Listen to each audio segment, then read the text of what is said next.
topic of the session of the discussion is Yoga, a philanthropic science that leads to the social harmony, is the topic of the discussion.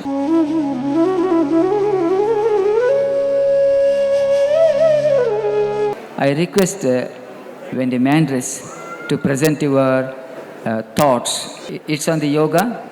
I started some 25 years ago, and before that I knew something about yoga, and I thought it is like making bending movements or sitting on a mat with crossed legs and with your hands in a chin mudra.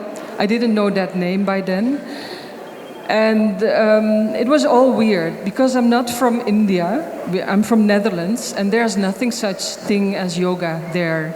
And then I thought, I want more. I will go to India and find a teacher, and I found Nagaraj amongst others, and he is teaching me that yoga is more than only asanas that I was doing in the beginning.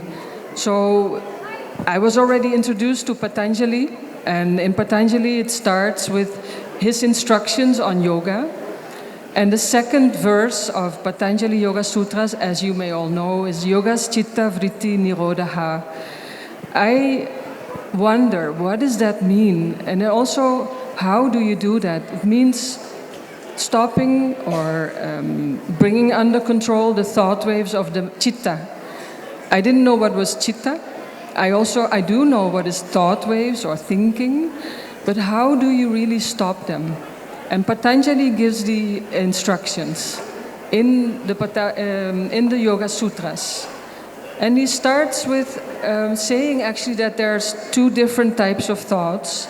They can be or helpful or unhelpful to the state of yoga, which would be when you really know who you are. Still, I have this question, how do you do that? So let's start with becoming aware of what you are thinking, or actually becoming aware that you are thinking. Because normally we go around in the day and we're just doing our things and we don't know anything about what we're actually doing, because our mind is taking us away from where we are. It makes a round, it takes us to the opposite side of the street, and then it comes back. And that taking away and coming back, that is the thought wave. It is taking us constantly out of our seat where we are present, where we are here, and where we are now. So I understand now that the thought waves are taking me away from actually where the life is really happening, which is here and now. So how can I stop it? I'm still not sure.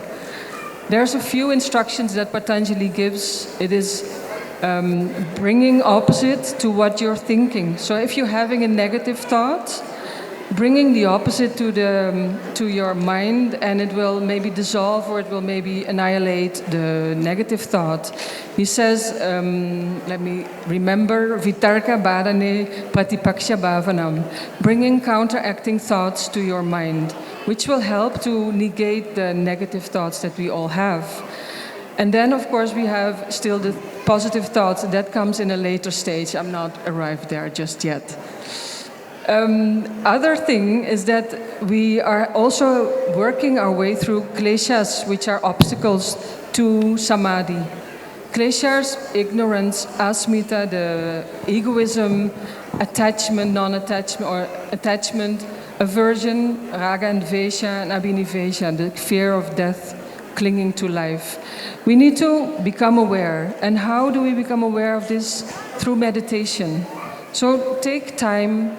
I also take time every day to sit and observe what is happening. These kleshas, these obstacles, they create thought waves.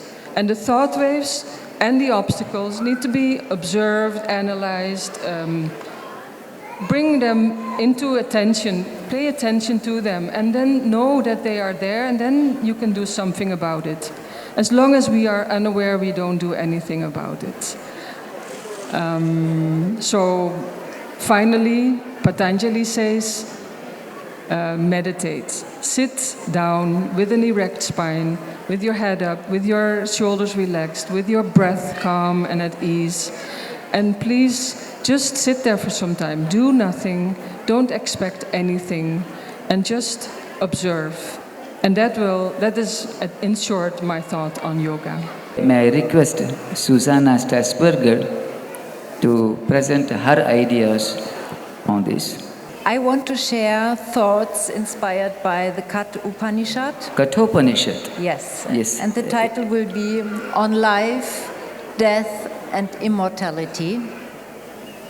Yoga promotes well-being on the levels of body, mind, and energy, and simultaneously enables much more. Literally, yoga means union, or in other words, the experience that everything becomes one. This is the essence of the science of yoga, and at the same time, its deepest goal. What does this unity consist of? Yoga leads us to an experience where, even if only for a brief moment, there's nothing separate anymore. Then everything is connected with everything. At birth, we emerge from unity with the creative source, with love, and become dual beings in a dual world, returning in death to the creative source, to love. From a yogic perspective, our body is a garment that envelopes our core essence for the duration of a lifetime. How long such a garment lasts depends on the material, our treatment of it, the family history and karma interwoven into it, and finally, the grace bestowed upon us. Just as every birth occurs at the right time, regardless of whether it seems medically too early, too late, or exactly on schedule, every life also ends at the right time. From a spiritual perspective, life is always completed in death. Those who accompany the dying know that at the end of life, we struggle for breath. The intervals between inhalation and exhalation grow ever longer. And eventually, after the final inhalation comes the final exhalation, a final letting go, followed by silence. What left the body in that moment that was present only moments before? What force has animated this person before their final breath? What is this life? An immortal force, one that exists even without a body, yet animates all living bodies. A force that we are and yet cannot fully grasp with the mind. This profound topic of dying and death is addressed in the Katha Upanishad as a conversation between Yama, the king of death, and Nachiketa, a boy in search of absolute truth and immortality. Everything that comes must also go. Nature demonstrates through the endless cycles of coming into being and passing away that everything with a beginning, in other words, born, must also have an end, in other words, die. The Kathopanishad is from Yajurveda. It's in the form of a conversation between Nachiketa and the Yama. And as you said, the Atma, the self, the travel of the Atma from here to the merger with the Brahma, the union, the universal soul, from the individual soul to the universal soul. This is what the discussion.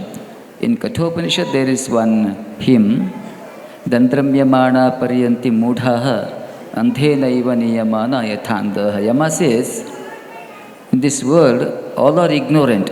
Avidya, you know the avidya. All are in avidya, the greater ignorance. Yet they behave as though they are so bright and intelligent. It is just like a blind man is asking few more fellows that he is saying that I will guide you.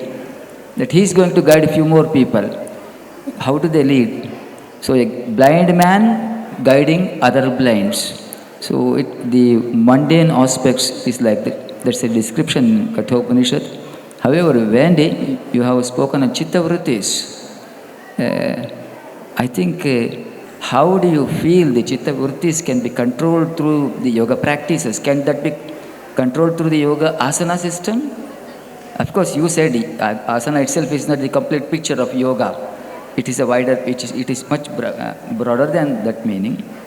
Can we control the Chitta Vrittis through asanas or any other measure? In short, please. So can we stop our thoughts through asana, more or less? Do we need any more other practices than asana to control the Chitta Vritti? Yeah, we do need, I think we do need all the practices of yoga. Yes. There is, Patanjali gives 8 steps or 8 limbs, 8 angas of yoga, yamas, niyamas, that we have heard them all through these 2 days already. Yes. All these. If we apply throughout our day yoga in our daily life, not only on the mat, but also off the mat, we need this to stop our thought waves. But it starts with becoming aware that what we are doing. We're not here to just live the life and enjoy. We are here to live the life and enjoy, but there's more. And we need to become aware of what is it that we can do to really live the life. Otherwise, we are just in our thinking process, and the thinking process is never in the present moment. The mind is always taking us somewhere. It is taking us away. It can be to my home country. It can be to the next place I'm visiting when I'm in India. But actually I'm here right now, and when I'm here and right now and present, there's no place for thoughts. So I can do that also on the mat with yogasana. When I'm on a yoga mat, I'm stopping actually everything, but I move my body. I try not to be somewhere else, but with my attention on the body and the breath. I move until I'm in a position, a fixed position, purna sthiti, and then I stop everything. At least I try to stop everything, and I'm just there, observing what is there, what do I feel. I try to feel into my body, maybe surrounding the body on the mat. Now, if I can do this on the mat, it reflects my life off the mat. Because the yogasanas is actually what we're doing on the mat, we bring into our daily lives. We bring, of course, a healthy body, a flexible body, a strong body, but we will also bring calmness of mind that we have reached through asana. And I think if you have ever done asana, after feeling of asana is always you feel serene and calm and pleasant. So if you can bring that sereneness, that calmness into your daily life, and then perhaps sit for meditation, maybe easier to sit for meditation, already because you have practiced your body, and sitting for meditation is not so easy if your body is not prepared. So we do prepare for meditation or any other practices through asana. Sure, nice. Yes. Usually, even due to the practices of yogasanas, the person will be quite cool and calm. If an individual is cool and calm, such individuals make the society. They make the society, and the society is also cool and calm. That's a good narration. Emmanuel, do you have any opinion on practicing of yoga that could bring the social harmony with us? Yes, maybe the thing I can do is to share my own experience. Okay. In my country, and like as a lot of country in Europe. You are from France, is it? Yes, I'm from France. Yes. People most of the people don't have a spiritual life, and they run all over the day. And as those people, I was running for my job. I was a really busy working woman. I ran to take care of my family, to cook, to do all I have to do. And I hurt very hardly my body and my mind. And I met a Vaidya who helped me to recover health. And since I met this Vaidya, yoga was too, how can I say? Too hard to practice? Too slow for me, Okay. you know, because we run all the day. Okay. And I didn't know at all Ayurveda. So, modern medicine couldn't help me, definitely. And so I have treatment by this Vaidya. He helped me to recover. I could walk again because during 2 months I couldn't walk. And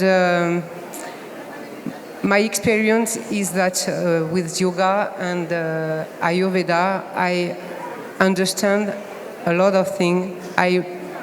I was able to manage my anger, my mind. I could stay with myself quietly in silence, and my health was really better. And actually, you talk about socialization.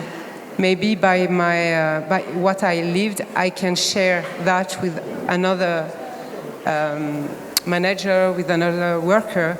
And in my work, actually, twice a week, I guide some meditation session. Right. And maybe it's by my own experience and by sharing all with the others, as we have a discussion, maybe I can help one people to become wise. Wise and right. Yes, yes. So nice. So you have got acquaintance with the Ayurveda, and your lifestyle is depending upon Ayurvedic way of living, is it? Sorry? Ayurvedic way of living you have been practicing? Yes. Yes. Well, I learned Ayurveda 5 years ago in Yes. Ashwini, and I learned with Vaidya from Ashwini College in Tumkur. Right. And last year I came 2 weeks for learn more and practice. And I'm a humble practitioner. I'm not a Vaidya at all, and I only have a few knowledge about Ayurveda. But in my family, around me, I can help people and to have good health without chemicals, without bad treatment. And Okay, thank you, thank you. Dr. Dakshinamurthy sir, it is so glad that Wendy has spoken on Chitta Vritti, and Susanna has spoken on the Kathopanishad, a rare topic which have not touched it. And Emmanuel, her experiences with Ayurveda and yoga is so enlightening for us. Anyway, we should thank them all for giving their opinion in support of yoga, which brings a greater social harmony for all of us. We thank you on behalf of this summit. Thank you.